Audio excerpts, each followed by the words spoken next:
اس کے بعد پھر تمدنی چیزیں کچھ آ رہی ہیں. یہ اب پھر مسلمانوں سے خطاب آ رہا ہے. یہ منافقین سے دو باتیں آ چکی. ایک اطاعت رسول جو ان پر شاق گزرتی تھی، اور ایک قتال فی سبیل اللہ جو ان کے لیے بہت بڑا امتحان بن جاتا تھا. من یشفع شفاعۃ حسنۃ یکن لہ نصیب منہا. انسانی معاشرے کے اندر سفارش کرنا کسی کے لیے یہ بھی ایک اس کا لازمی سا حصہ ہوتا ہے. کوئی شخص ہے، اس کی کوئی احتیاج ہے، آپ جانتے ہیں کہ نیک آدمی ہے، صحیح آدمی ہے، بیروپیہ نہیں ہے، دوسرے شخص کو جانتے ہیں کہ وہ اس کی مدد کر سکتا ہے، آپ جا کر اس کے لیے کہیں کہ اس کی مدد کی جائے، میں اس کو جانتا ہوں، یہ کوئی پروفیشنل بیگر نہیں ہے.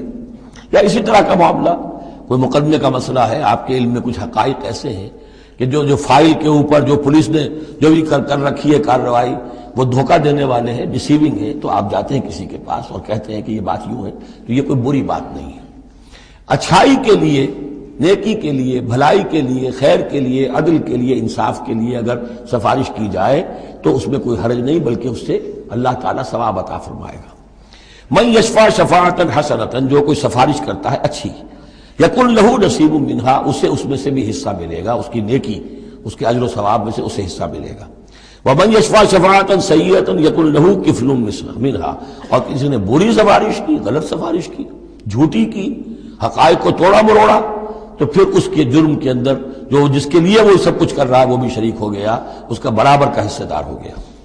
واللہ وکان اللہ علی کل شیء مقیتا، اور یقیناً اللہ تعالی ہر شے پر قوت رکھنے والا ہے.